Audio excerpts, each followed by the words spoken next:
CBSE इस साल open book exam system शुरू करने की तैयारी में है। इसका मतलब यह है कि 9वीं से 12वीं तक के स्टूडेंट्स बुक खोलकर एग्जाम दे पाएंगे। आज हम इसी का एनालिसिस करेंगे, जानेंगे कि ओपन बुक एग्जाम सिस्टम से छात्रों को क्या फायदा होगा। जो कहा जा रहा है कि इससे स्ट्रेस फ्री एग्जाम का माहौल बनाने में मदद मिलेगी, क्या वाकई में इससे तनाव दूर होगा? जो एग्जाम देने का प्रेशर है वो क्या कम होगा? पहले ये रिपोर्ट देखिए। मैं बहुत ही खास मेहमानों के साथ वापस लौट रहा हूं।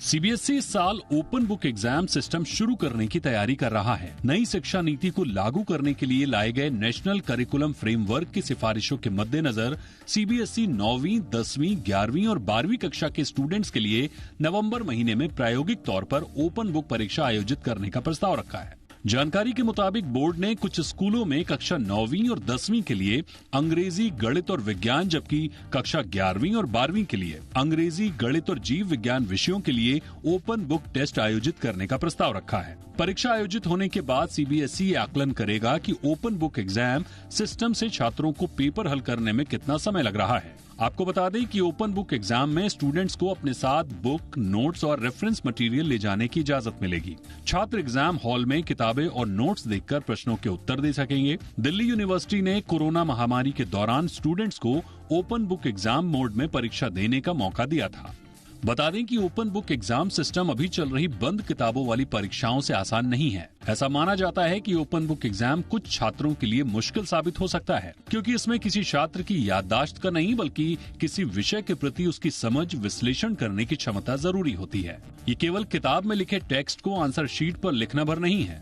हालांकि ओपन बुक एग्जाम को ट्रायल के तौर पर इस साल नवंबर-दिसंबर में आयोजित किया जा सकता है। इससे मिले अनुभव के आधार पर बोर्ड ये तय करेगा कि कक्षा 9वीं से 12वीं तक के लिए ओपन बुक एग्जाम को आगे लागू किया जाए या नहीं। इस ट्रायल के दौरान बच्चों में उच्च स्तरीय थिंकिंग स्किल, एप्लीकेशन, विश्लेषण, आलोचनात्मक और रचनात्मक सोच और समस्या को सुलझाने की क्षमताओं का आकलन करने पर ध्यान केंद्रित किया जाएगा। बोर्ड चाहता है कि जून महीने तक ओपन बुक एग्जाम का पायलट प्रोजेक्ट पूरी तरह से तैयार हो जाए। इसके लिए बोर्ड दिल्ली विश्वविद्यालय से मदद लेगा, जिसने कोविड महामारी के दौरान ओपन बुक टेस्ट की शुरुआत की थी। ब्यूरो रिपोर्ट, जी मीडिया।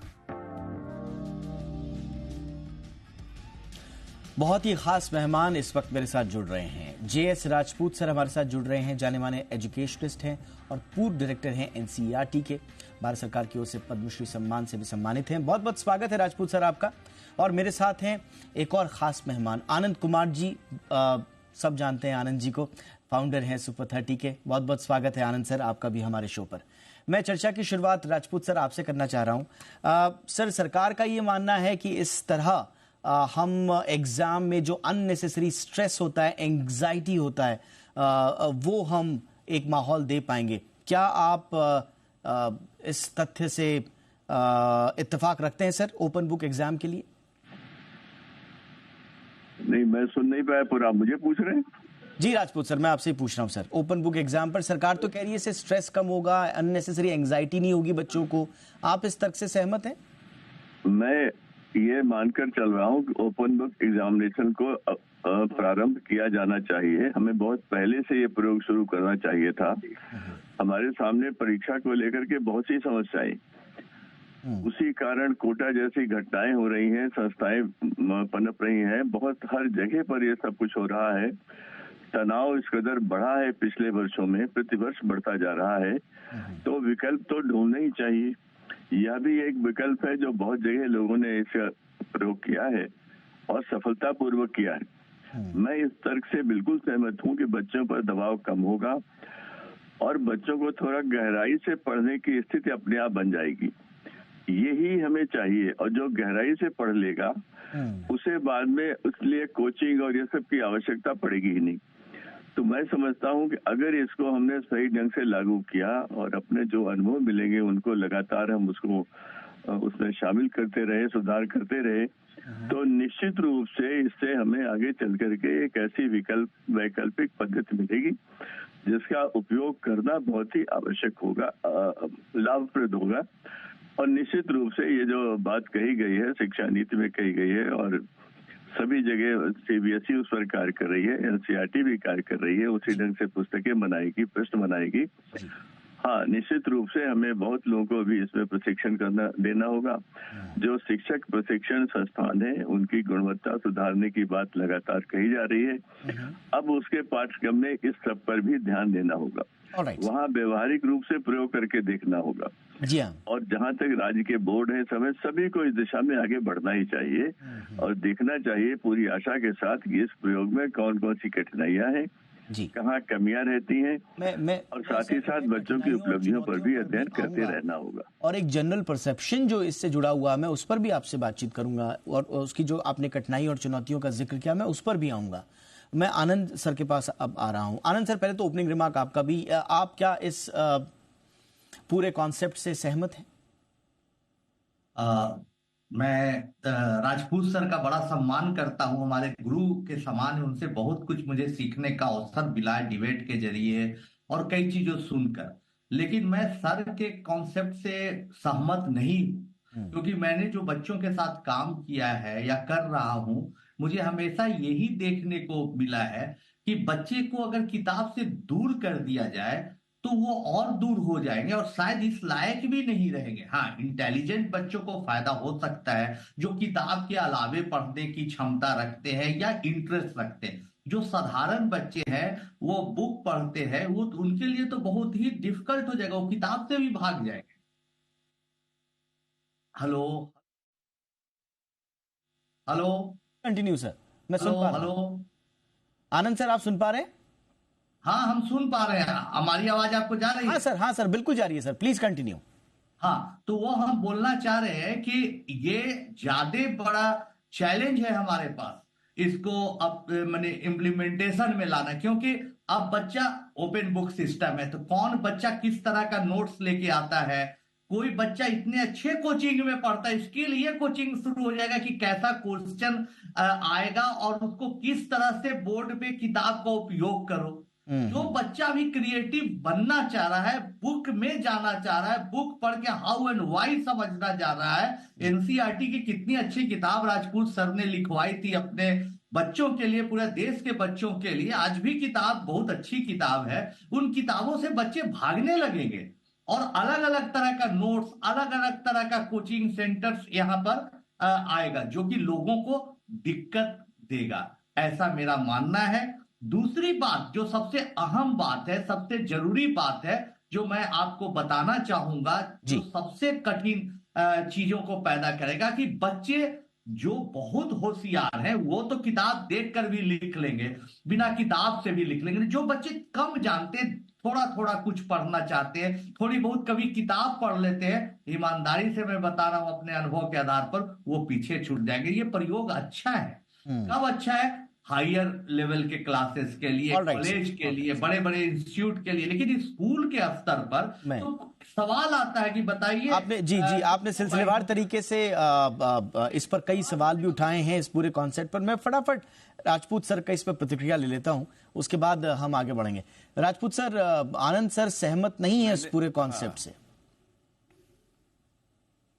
लेकिन मैं आनंद सर से सहमत हूं इस बात पर कि प्रारंभिक कक्षाओं में इसके प्रयोग की अभी आवश्यकता नहीं है। निश्चित कक्षा 8 के बाद ही इसको हमें देखना चाहिए, क्योंकि हम तो मान रहे हैं, हमने कहा भी है नीतियों में कि प्रारंभिक कक्षाओं में परीक्षा होनी ही नहीं चाहिए। अब वो प्रयोग हमारा अलग से प्रयोग चलेगा, वो चले। और अगर जब हम 8 के बाद शुरू करें, कक्षा 8, 9, 10 या 9, 10, 11, 12 तक तो हमें करने के लिए पूरी छूट होनी चाहिए। हम कर सकते हैं, जैसे उच्च शिक्षाओं में करते हैं वैसे यहाँ भी कर सकते हैं, क्योंकि तब तक बहुत समझ आ जाती।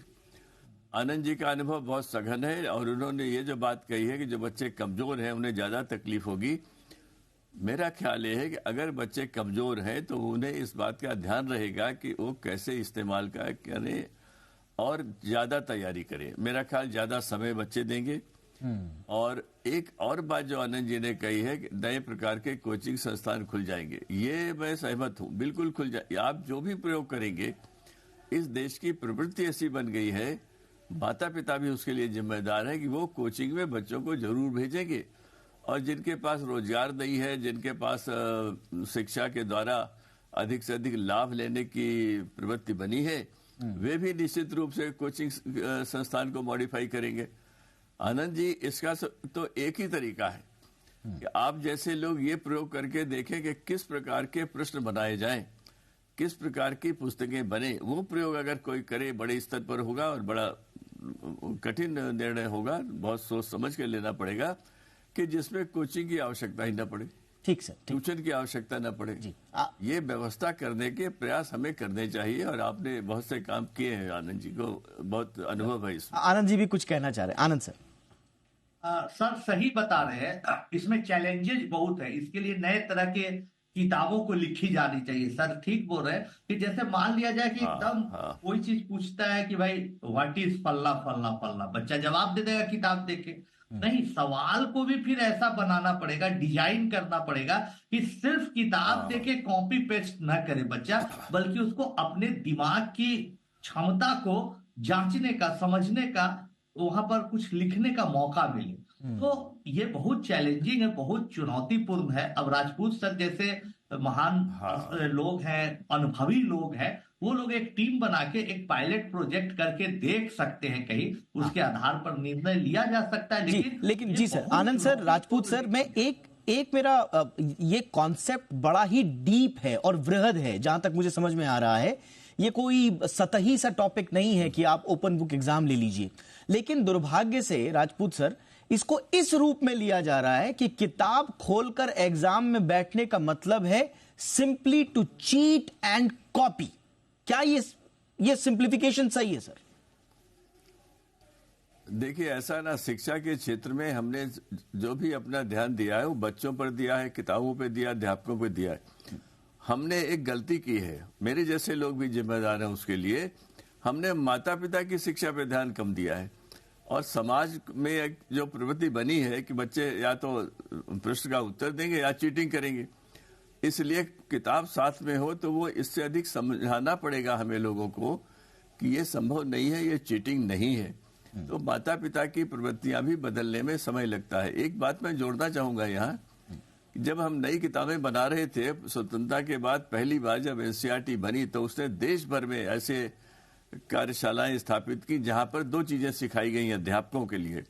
पहला, पाठ्य पुस्तक कैसे लिखी जाती है, और दूसरी जो बहुत बड़ा काम किया गया था सारे देश में, प्रश्न पत्र कैसे बनाए जाने चाहिए। अब ये तो करीब 60 साल पहले की बात हो गई। अब हमें दोबारा से नई परिस्थितियों में, नई तकनीक के साथ, नई पेडागॉजी के साथ पुनः इस कार्य को करना पड़ेगा, जैसा आनंद जी ने सुझाव दिया है। अब पुस्तक का स्वरूप बदलेगा, प्रश्न पत्र का स्वरूप बदलेगा, ये जो समय है 3 घंटे 2.5 घंटे, इस पर भी बदलाव करना पड़ेगा। अच्छा। और बहुत सी चीजें बदलनी पड़ेंगी, क्योंकि अब तो ऑन डिमांड एग्जामिनेशन की स्थिति भी आने वाली है। बच्चे 1-2 साल में इसकी मांग बढ़ेगी। कुछ प्रयोग हुए हैं, ऐसे ही ये प्रयोग करने और बहुत बड़ी जिम्मेदारी एनसीईआरटी जैसी संस्थाओं पर आएगी, और भी जो संस्थाएं हैं उनके ऊपर आएगी, विश्वविद्यालयों पर भी आएगी। लेकिन इस पद्धति को सफल करने के लिए प्रयास सभी को करने चाहिए। जी जी जी, बिल्कुल। आनंद सर, एक जो काउंटर आर्ग्यूमेंट जो आपका जो स्कूल ऑफ थॉट है इसके अगेंस्ट, वो ये कहता है कि साहब आप ब्लाइंडली मेमोराइजिंग द आंसर्स की प्रवृत्ति से बच्चों को ये पूरा कॉन्सेप्ट निकालेगा।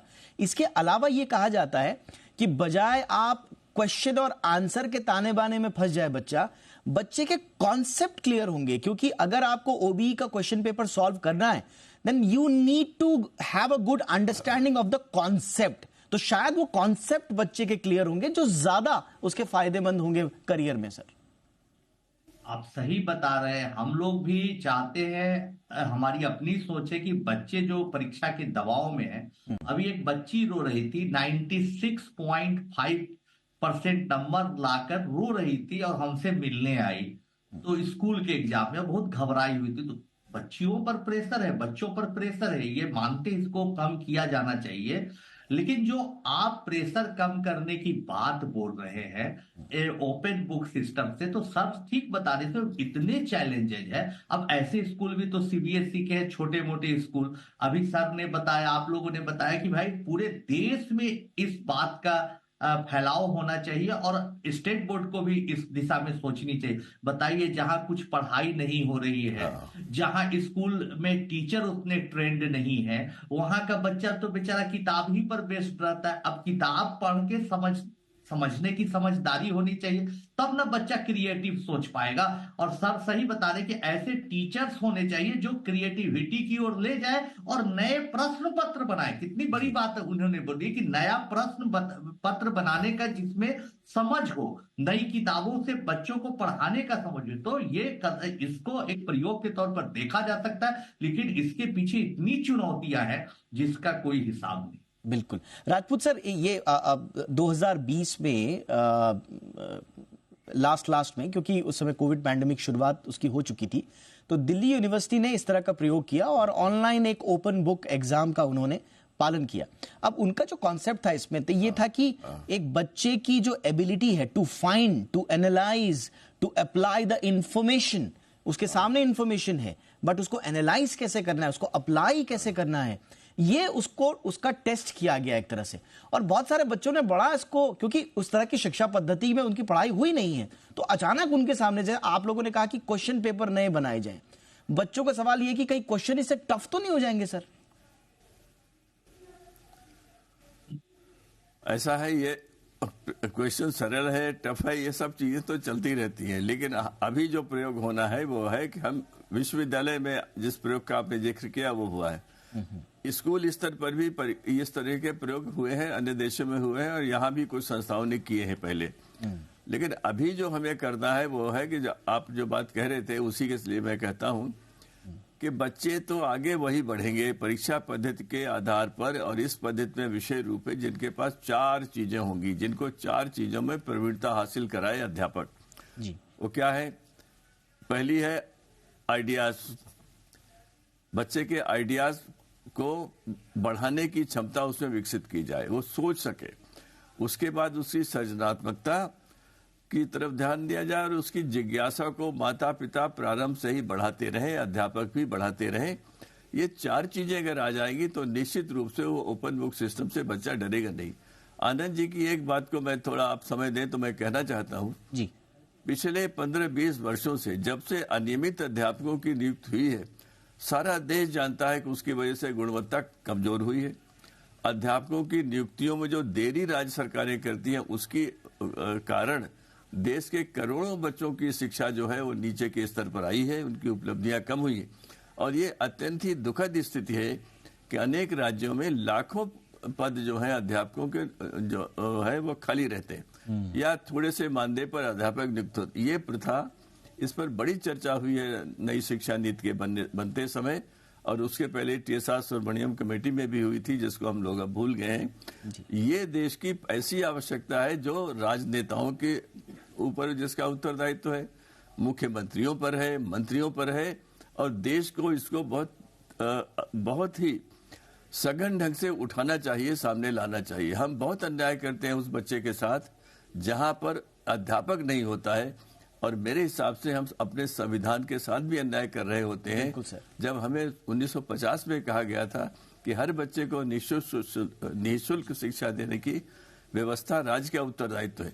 मैं समझता हूं सर, ये आपने बहुत सही बात बोली सर, और मुझे लगता है कि मैं एक मीडिया कर्मी होने के नाते इस बात को ये भी महसूस करता हूं कि ये आम विमर्श में ये जो मुद्दा है टीचर प्यूपिल रेशियो का, टीचर्स ट्रेनिंग का, ये मीडिया से भी नदारद है सर। आजकल कहाँ इस पर चर्चा हो रही है कि हमारे बच्चों के लिए आपके ट्रेन टीचर्स हैं या नहीं है, कितने बच्चों पर टीचर्स की मौजूदगी है जी। तो ये सर आपने सही कहा, ये चारों तरफ से मैं चाहता हूँ कि आप जैसे लोग इसको उठाएं, जरूर उठाएं। बिल्कुल सर, हमें जब मौका मिलता है सर लोग इसको उठाएं और गांव के स्कूलों में उठाइए। एब्सोल्युटली सर, नहीं और बढ़ाइए अपना समय और दीजिए शिक्षा पर। जी सर, हम बड़े कृतज्ञ हैं आपके, आनंद सर के इतनी तमाम व्यस्तताओं के बावजूद आप लोग हमें समय देते हैं, तो हमारे भी जो हम आइडिया लेकर आते हैं उसको बल मिलता है, उस पर बहस कम से कम खुलती है। बहुत बहुत धन्यवाद आप दोनों का वक्त निकालने के लिए, और देखते हैं कि आप लोगों ने जो सुझाव दिए हैं वाकई में बड़े प्रैक्टिकल सुझाव हैं, और आगे इस पर किस तरह से काम बनता है ये देखने वाली बात होगी। बहुत बहुत धन्यवाद आनंद कुमार सर, राजपूत सर, आप दोनों का। और फटाफट से जाते जाते अब जनता का पोल भी ले लेते हैं। हमने आज का सवाल पूछा था अपनी जनता से कि वो क्या सोचती है इस सिलसिले में। तो देखिए लगभग बराबरी आप समझ लीजिए। हालांकि अगर आप नंबर्स में देखेंगे तो हाँ कहने वाले ज़्यादा हैं और सकारात्मक लोग ज़्यादा हैं, जो कहते हैं कि ओपन बुक एग्जाम से बच्चों में डर और नकल की जो प्रवृत्ति है उसका समाधान निकलेगा। ना कहने वाले बहुत पीछे तो नहीं, लेकिन 49% हैं। तो यह है आज का रिजल्ट। बिजनेस जगत की वो खबरें देख लेते हैं जो सुबह से लेकर शाम तक छाई रही फटाफट अंदाज में। ग्रासिम की पेंट कारोबार में एंट्री हो गई है। आदित्य बिरला ग्रुप के चेयरपर्सन कुमार मंगलम बिरला ने आज कंपनी के पेंट कारोबार बिरला ओपस को लॉन्च किया। कंपनी ने फिलहाल 3 शहरों लुधियाना, पानीपत और चेक्यार में पेंट प्लांट शुरू किए हैं। वित्त वर्ष 2024-25 में बाकी 3 और प्लांट शुरू होंगे। पेंट कारोबार के उद्घाटन के मौके पर केएम बिरला ने कहा कि उनके ग्रुप की कंपनियां देश के आर्थिक विकास को गति देने में महत्वपूर्ण भूमिका निभाएंगी। कर्ज में डूबी टेलीकॉम कंपनी वोडा आइडिया के शेयरों में आज 6% से ज्यादा की तेजी देखने को मिली है। कंपनी ने एक्सचेंज फाइलिंग में कहा कि जुटाने के प्रस्तावों पर विचार करने के लिए 27 फरवरी को बोर्ड की बैठक होगी। ये fund rights issue, public offer, preferential allotment सहित प्राइवेट प्लेसमेंट, QIP या फिर किसी दूसरे तरीके से जुटाने का फैसला लिया जा सकता है। इसके अलावा कंपनी के प्रमोटर आदित्य बिरला ग्रुप के चेयरमैन कुमार मंगलम बिरला ने कहा कि बाहरी निवेशकों को जोड़ने का प्रयास किया जा रहा है। इलेक्ट्रिक बस बनाने वाली कंपनी ओलेक्ट्रा ग्रीन टेक को 4000 करोड़ रुपए का बड़ा ऑर्डर मिला है। कंपनी को यह ऑर्डर बेस्ट से 2400 इलेक्ट्रिक बसों की सप्लाई, ऑपरेशंस और मेंटेनेंस के लिए मिला है। कंपनी ने स्टॉक एक्सचेंज को भेजी एक सूचना में यह जानकारी दी है। ओलेक्ट्रा ग्रीन टेक को ई बसों की डिलीवरी 18 महीनों में करनी होगी। जूनिपर होटल्स का आईपीओ को अब तक सुस्त रिस्पांस मिला है। दूसरे दिन तक आईपीओ सिर्फ 23% ही भर पाया। इस आईपीओ में 23 फरवरी यानी कि शुक्रवार तक निवेश करने का मौका है। कंपनी ने आईपीओ का प्राइस बैंड 342 से 360 रुपए प्रति शेयर तय किया है। लॉट साइज 40 शेयरों का है, यानी निवेशकों को कम से कम 14,400 रुपए लगाने होंगे। जूनिपर होटल्स के पास इक्विटी निवेश के साथ हयात जैसे दमदार ब्रांड्स का साथ है। जी बिजनेस के मैनेजिंग डायरेक्टर अनिल सिंघवी ने ज्यादा जोखिम लेने वाले निवेशकों को लंबी अवधि के लिए पैसे लगाने की सलाह दी।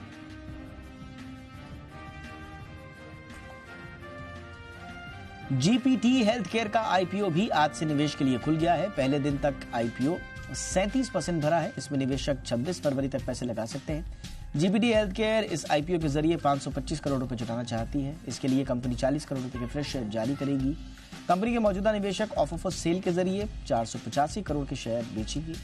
कंपनी ने आईपीओ का प्राइस बैंड 177 से 186 रुपए प्रति शेयर तय किया है। कंपनी कोलकाता बेस्ड है और ILS हॉस्पिटल ब्रांड से 4 हॉस्पिटल्स चलाती है। इसमें 2 हॉस्पिटल्स कोलकाता में, 1 हावड़ा में और 1 अगरतला में।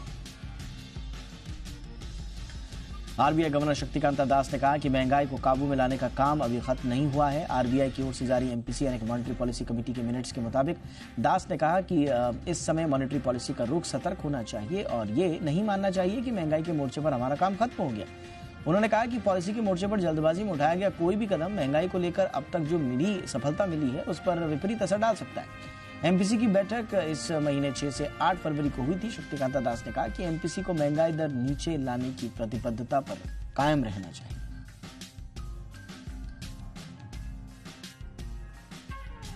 देश की इकोनॉमी की मजबूत ग्रोथ को लेकर सरकार आश्वस्त है। केंद्रीय मंत्री अश्विनी वैष्णव ने आज भरोसा जताया कि भारत अगले 10 वर्षों में लगातार 6 से 8% की दर से बढ़ेगा। उन्होंने कहा कि घरेलू और ग्लोबल बाजारों का फायदा उठाने के लिए दुनिया भर से कंपनियों को देश में आमंत्रित किया जा रहा है। रेल, संचार और IT मंत्री अश्विनी वैष्णव ने ये बातें रायसीना डायलॉग 2024 में कही। उन्होंने ये भी कहा कि भारत दुनिया भर के देशों और नए विचारों के लिए खुला है। गूगल जल्द ही भारत में पिक्सल फोन का प्रोडक्शन शुरू करने की तैयारी में है। निक्के एशिया के एक रिपोर्ट के मुताबिक गूगल अपनी तिमाही में भारत में पिक्सल स्मार्टफोन का उत्पादन शुरू कर देगा। पिछले साल अक्टूबर में गूगल फॉर इंडिया इवेंट में भी कंपनी ने घोषणा की थी कि वो भारत में पिक्सल 8 सीरीज का उत्पादन शुरू करेंगे। उन्होंने ये भी वादा किया कि पहला भारत निर्मित पिक्सल फोन इस साल से उपलब्ध होगा। कंपनी ने 1 करोड़ यूनिट से ज्यादा की सेल करने का टारगेट बनाया है। जी बिजनेस पर खबर दिखाए जाने के बाद सरकार अब एक्शन मोड में है। उपभोक्ता मामलों के सचिव ने इंडस्ट्री से कहा है कि वास्तविक और सरोगेट विज्ञापन के बीच का महीन अंतर समझें। उन्होंने कहा कि विज्ञापन से कहीं भी किसी भी प्रकार से प्रतिबंधित प्रोडक्ट की सेंस नहीं आनी चाहिए। उन्होंने चेतावनी देते हुए ये भी कहा कि अगर ये प्रैक्टिस नहीं रुकी तो वे कड़े एक्शन लेंगे।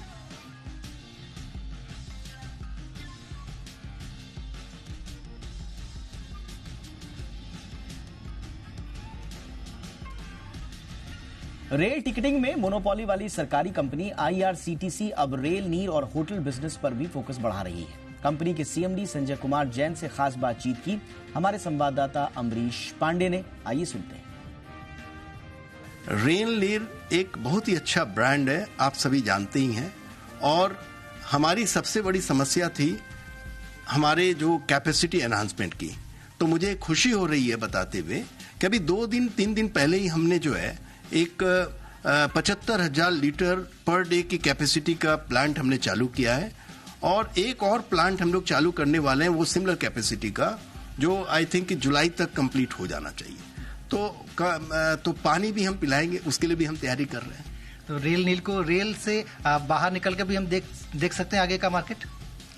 देखिए, ये अभी हम लोगों ने ऐसा कोई इस समय तो प्लान नहीं किया है, लेकिन ऐसा कोई रिस्ट्रिक्शन मेरे को नहीं लगता। लेकिन अभी हम अपने जो रिक्वायरमेंट है, अभी डिमांड एंड सप्लाई का रेलवे में इतना बड़ा गैप है, उसको हम फिलअप करने की अभी तैयारी में। टूरिज्म के बिजनेस में आप एक्सपेंशन का एक बड़ा प्लान सोच रहे हैं। किस तरह से ये पूरा एनहांसमेंट होगा, एक्सपेंशन होगा? होटल बिजनेस में कैसे आप बढ़ेंगे और टूरिज्म का जो बिजनेस है उस सेगमेंट में कैसे फोकस करें?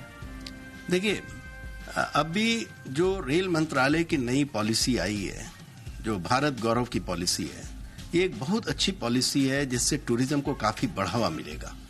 और IRCTC में ये हमारा दायित्व है कि लोगों को जितने भी टूरिस्ट स्पॉट डेवलप हो रहे हैं या हैं, वहां तक लोगों को लेकर के जाना और उनको दर्शन कराना, उनको घुमाना, उनका मेडिकल टूरिज्म करना, वाइल्ड लाइफ टूरिज्म करना। तो सब कोई भी तरह के स्पॉट्स हो उस पे हम लोगों को लेकर के जाना। और रेल बेस्ड होने का सबसे बड़ा फायदा क्या है कि आप मासेस को लेकर के जा सकते हैं।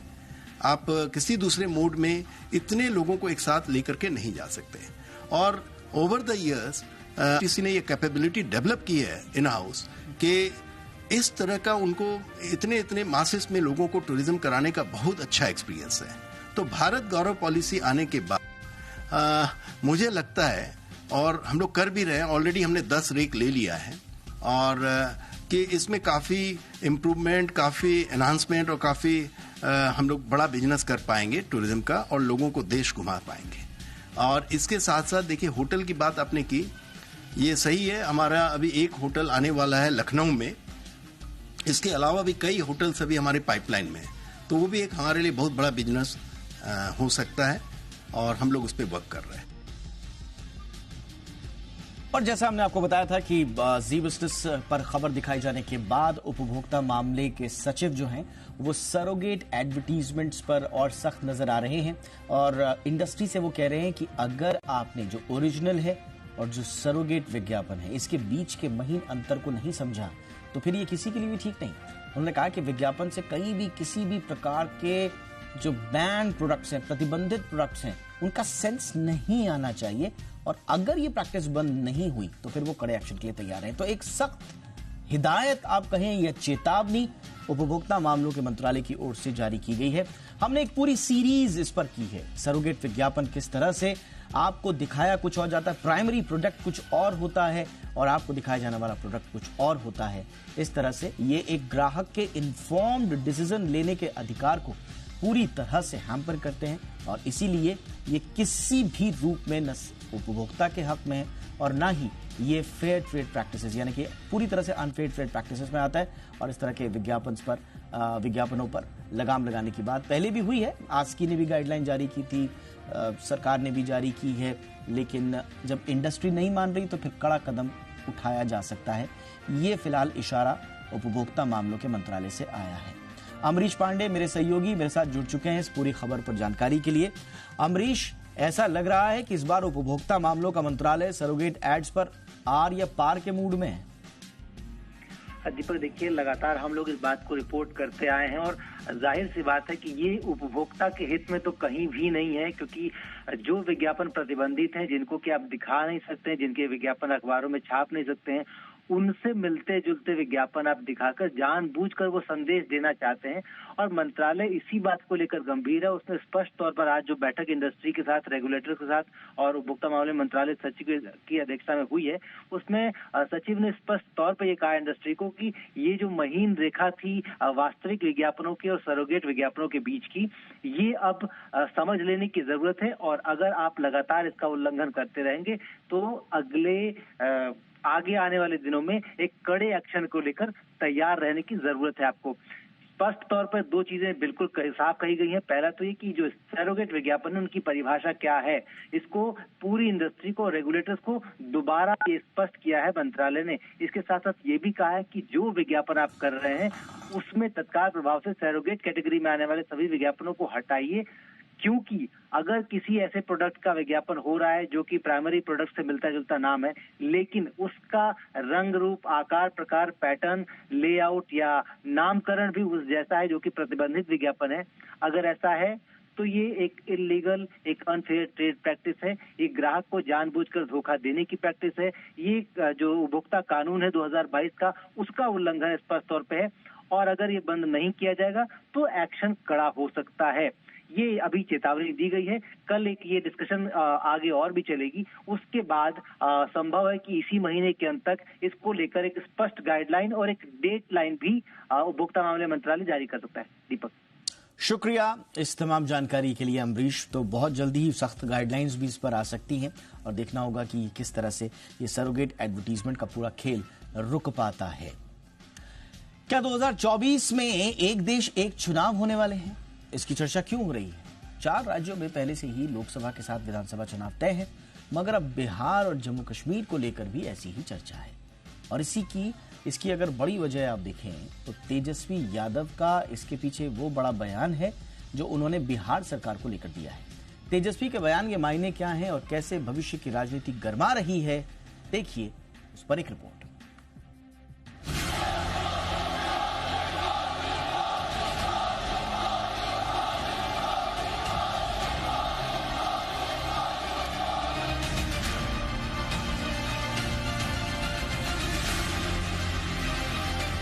मोदी की गारंटी यानी गारंटी पूरा होने की गारंटी।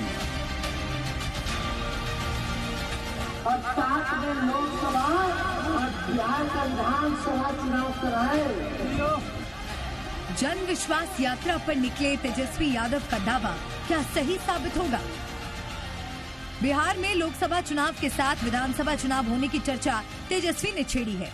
इसके कई संकेत भी हैं और कई मायने भी हैं। इसके साथ ही चर्चा है कि जम्मू कश्मीर में भी चुनाव आयोग लोकसभा के साथ ही विधानसभा चुनाव का ऐलान कर सकता है। दूसरी ओर तेजस्वी का दावा है कि अगर ऐसा हुआ तो लोकसभा के साथ 6 राज्यों में विधानसभा के चुनाव होंगे, जो एक देश एक चुनाव की तरफ एक शुरुआती कदम हो सकता है। बिहार में 28 जनवरी को नीतीश कुमार ने पलटी मारी और बीजेपी के साथ मिलकर सरकार बना ली। अब लोकसभा चुनाव नजदीक हैं और बिहार में नए सियासी समीकरण बनाने की उम्मीद से तेजस्वी यात्रा पर निकले हैं। बिहार की राजनीति में हमेशा हलचल बनी रहती है। ऐसे में तेजस्वी भी अपने दावे के साथ नई बिसात बिछा रहे हैं। उनका दावा कितना सही साबित होगा ये भविष्य बताएगा। मगर जम्मू कश्मीर में चुनाव कराए जाने को लेकर कई संकेत हैं, जिसमें 20 फरवरी को पीएम मोदी की कश्मीर यात्रा भी शामिल है। पीएम ने मंगलवार को जम्मू कश्मीर में कई विकास योजनाओं की सौगात दी और 370 सीट का दावा भी दोहराया। 2019 में धारा 370 हटाकर मोदी सरकार ने इतिहास रचा और 2024 में 370 सीट जीतकर बीजेपी इतिहास रचना चाहती है।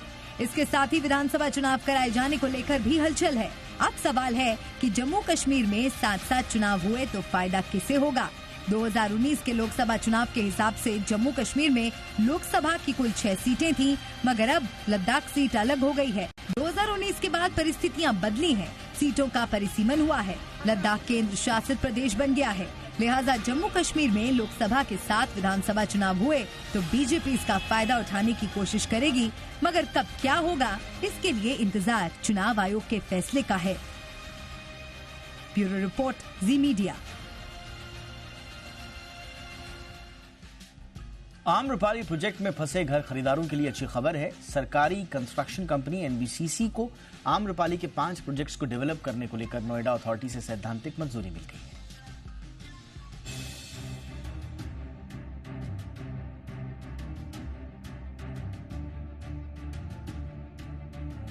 नोएडा में आम्रपाली के घर खरीदारों के लिए राहत की खबर है। एनबीसीसी को ग्रेटर नोएडा में आम्रपाली के 5 प्रोजेक्ट्स को डेवलप करने के लिए नोएडा अथॉरिटी से सैद्धांतिक मंजूरी मिल गई है।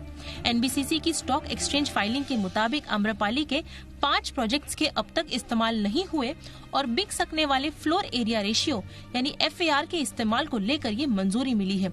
वहीं इन 5 प्रोजेक्ट्स को पूरा करने में 10,000 करोड़ की लागत आने की भी बात कही गई है, जिसका सेलेबल वैल्यू करीब 15,000 करोड़ रुपए हो सकता है।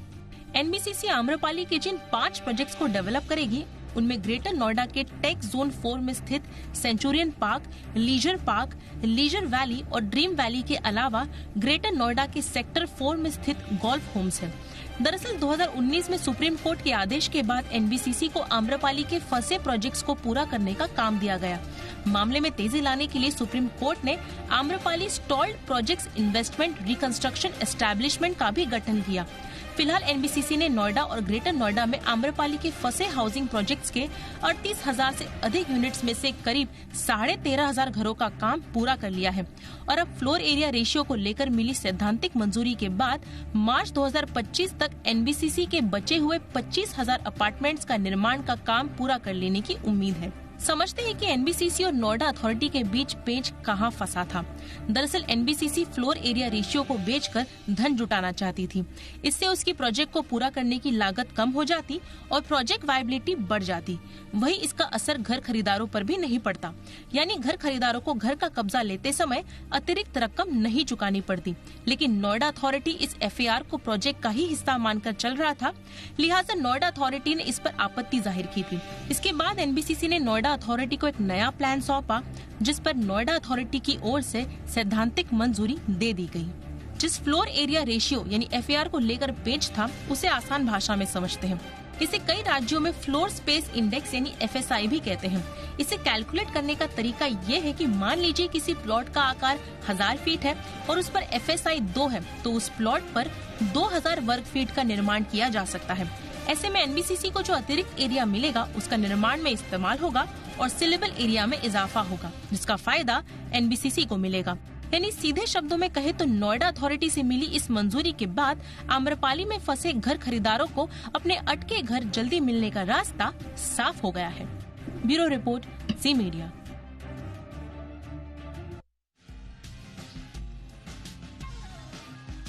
तो इसी के साथ आज इंडिया 360 में इतना ही। इजाजत दीजिए। #ZeeIndia360 पर कोई राय, कोई सुझाव हो तो जरूर भेजिएगा।